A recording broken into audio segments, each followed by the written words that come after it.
Hello friends, welcome to our channel Competitive Exam Mantra. Friends, today we will discuss the HOPE probe. यह एक Mars mission है जिसे एक small अरब nation UAE द्वारा भेजा जा रहा है। ये काफी एक्साइटिंग एंड मोटिवेटिंग भी है कि एक स्मॉल नेशन मार्स पर अपना मिशन भेज रहा है। तो चलिए फ्रेंड डिस्कस करते हैं HOPE probe। यूएई का HOPE probe अरब कंट्रीज का फर्स्ट इंटरप्लैनेटरी मिशन है। अरेबिक में होप प्रोब का मीनिंग है अल अमल। इसे मार्स के अराउंड घूमने के लिए डिजाइन किया गया है और ये फर्स्ट एवर कंप्लीट पिक्चर देगा मार्शियन एटमॉस्फेयर की। इसे एमिरेट्स मार्स मिशन से भी जाना जाता है। जुलाई 2014 में यूएई के प्रेसिडेंट शेख खलीफा 9 ने इस मिशन को अनाउंस किया था। अकॉर्डिंग टू रिपोर्ट्स, अगर वेदर कंडीशन सही रहती हैं तो यह अपनी जर्नी जुलाई 15 को स्टार्ट कर देगा। इसे जापान के तानेगाशिमा स्पेस सेंटर से लॉन्च किया जाएगा और इसके लिए जापान का HIIA रॉकेट यूज होगा। फ्रेंड्स, किसी भी मिशन को लॉन्च करने के लिए एक लॉन्च विंडो होती है, मींस उसमें एक पर्टिकुलर डेट होती है जब उस मिशन को लॉन्च कर सकते हैं। तो मार्स मिशन को हम तब लॉन्च कर सकते हैं जब अर्थ एंड मार्स जो है वो क्लोजेस्ट है, सबसे पास में है जब वो, और ये टाइम तब आता है, ये टाइम 2 इयर्स में लगभग 1 मंथ के लिए होता है। तो ये जो डेट होप मिशन के लिए रखी गई है वो इसी लॉन्च विंडो के अंदर ही आती है। और अगर जुलाई 15 को इस मिशन को भेजा जाता है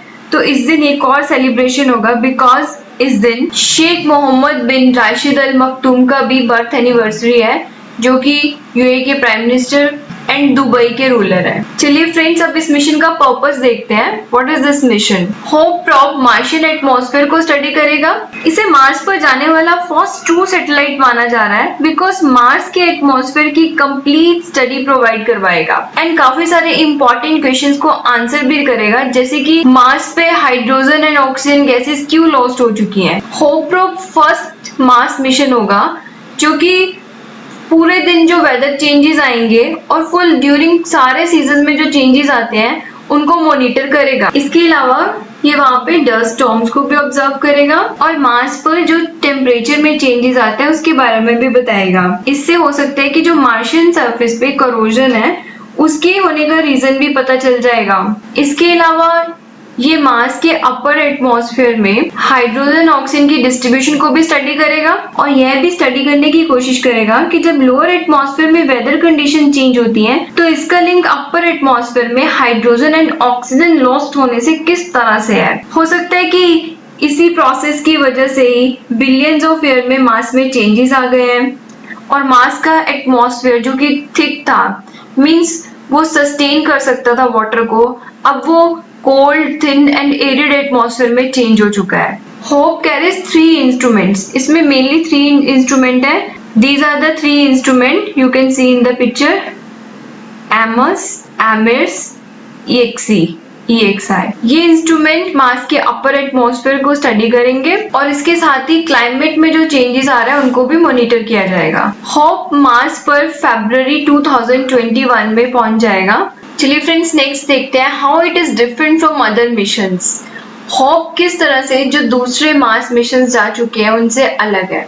चलिए देखते हैं। सारा अल अमीरी जो कि यूएई की मिनिस्टर ऑफ स्टेट है for advance sciences and deputy project manager भी है होप की, तो देखते हैं उन्होंने इसके बारे में क्या कहा है। उन्होंने कहा कि होप की जो प्लानिंग थी वो 2013 में शुरू हो गई थी, लेकिन फुल स्केल स्पेसक्राफ्ट की जो असेंबली हुई वो 2018 में हो पाई थी। तो उनका कहना है कि 2013 से 2018 के बीच उन्होंने कई साइंटिफिक गोल्स आइडेंटिफाई किए और उन्हें ऐसा मिशन लॉन्च करना था जो पास्ट मिशन से अलग हो। उनको ऐसा मिशन नहीं चाहिए था कि जो सिर्फ मार्स की फोटो ही भेजे। यह तो पुराने मिशंस भी कर चुके हैं, उन्हें ऐसी अचीवमेंट्स लेके आनी है जो पहले मार्स मिशन की अचीवमेंट को कॉम्प्लीमेंट करे। मींस जो अचीवमेंट्स हो चुकी हैं उनसे कुछ अलग अचीवमेंट्स होनी चाहिए। सो इसी तरह ये एक फोटो कैप्चर करने वाले मिशन से मीटियोरोलॉजी मिशन बन गया, बिकॉज पिछले मार्स मिशन ने तो कुछ स्पेसिफिक लोकेशंस पर एक स्पेसिफिक टाइम पर ही मार्स के एटमॉस्फेयर को स्टडी किया है और इससे वेदर एंड क्लाइमेट चेंज की एक कंप्लीट पिक्चर नहीं मिलती है। चलिए friends, exam point of view से कुछ मिशंस देख लेते हैं जो कि मार्स पर ऑलरेडी जा चुके हैं। और जो जाने वाले हैं। Unmanned missions to Mars began in 1960s. There have been 56 Mars missions so far. अभी तक 56 Mars mission हो चुके हैं, जिनमें से सिर्फ 26 ही सक्सेसफुल रहे हैं। तो इससे अंदाजा लगाया जा सकता है कि मार्स मिशन को सक्सेसफुली कंप्लीट करना इजी नहीं होगा।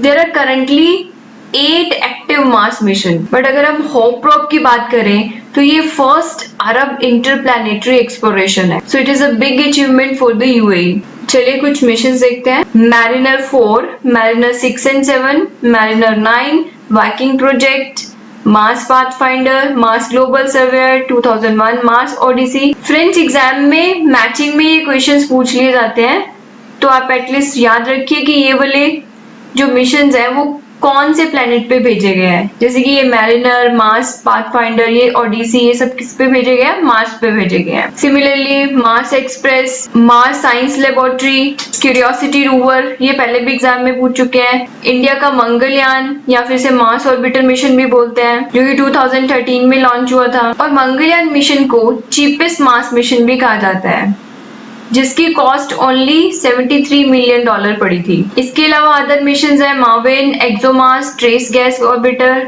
Insight lander 2018। चलिए फ्रेंड्स, अब फ्यूचर मार्स मिशन की बात करते हैं। First is Perseverance rover 2020। इसका लॉन्च शेड्यूल जो है वो जुलाई 17 एंड अगस्त 5, 2020 पे है। और इससे ये एक्सपेक्ट किया जा रहा है कि ये Z0 क्रेटर जो कि मार्स के ऊपर है उसको टच करेगा, और ये नासा का अपकमिंग मिशन है। ये रोवर जो है वो वहां से rocks, minerals and other materials जो मार्स के ऊपर है उनको कलेक्ट करके लेके आएगा।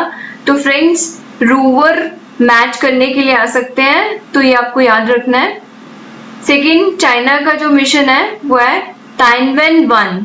ये भी 2020 में लॉन्च होना है and basically July 2020, next week में। इस मिशन पेलॉड में ऑर्बिटर, लैंडर एंड रोवर तीनों होंगे। Next is Rosalind Franklin 2022। इसको 2018 में लॉन्च होना था, लेकिन अभी ये पोस्टपोन हो चुका है जुलाई 2020 में, क्योंकि इसकी प्रोडक्शन में कुछ डिलेज हो गया था एंड अगेन कोरोना वायरस की वजह से फिर से इसमें डिले आ चुका है। और ये लॉन्च जो है करंटली सेटअप फॉर 2022 के लिए। नेक्स्ट जो है terahertz explorer Terex 2022. Actually, it was supposed to launch in the 2022, but now इसे 2020 में मूव कर दिया गया है। इस मिशन का ऑब्जेक्टिव है कि वहाँ की केमिकल रिएक्शन को स्टडी करेगा, बिकॉज इन रिएक्शंस की वजह से कार्बन डाइऑक्साइड जो है वो वापस मार्शियन एटमॉस्फेयर में आ जाती है। नेक्स्ट मिशन है मंगलयान 2 मार्स ऑर्बिटर मिशन 2 2024। अभी इसकी कोई ऑफिशियल अनाउंसमेंट प्रॉपरली नहीं आई है, but it is expected to be around 2024। ये मंगलयान 1 का ही फॉलो अप है। Next is the Martian moons exploration MMX 2025, और ये जापान के थ्रू लॉन्च किया जाएगा। जापान इसे मार्स के लार्जेस्ट मून फोबोस पे भेजने वाला है। यह फोबोस से सैंपल्स कलेक्ट करेगा और इसके अलावा स्मॉलर मून डीमोस को भी ऑब्जर्व करेगा। तो फ्रेंड्स, इसमें काफी सारी फैक्चुअल इंफॉर्मेशन है जो आपको लर्न करनी है अपने एग्जामिनेशन पॉइंट ऑफ व्यू से, बिकॉज फैक्ट्स में से बहुत सारे क्वेश्चंस पूछे जाते हैं, डायरेक्टली क्वेश्चन आ जाता है कौन सा रोवर गया है, कौन से प्लैनेट पे गया है, तो आप इसको याद करिए। सो फ्रेंड्स, ये यूएई के होप मार्स मिशन की फुल डिटेल थी, बट जैसे कि weather conditions are not suitable for launch, तो भी है मिशन जुलाई 15 से जुलाई 16 तक डिले हो गया है। And according to launch site director, final decision would be taken before the launch of the historic mission. जब इसे लॉन्च करना होगा तो उसके पहले ही डिसीजन लिया जाएगा। ओके फ्रेंड्स, आज का ये वीडियो यहीं पे स्टॉप करते हैं। कल फिर किसी नए टॉपिक के साथ मिलेंगे। If you like our videos then kindly subscribe and share our channel. तब तक पढ़ते रहिए, खुश रहिए। Thank you so much.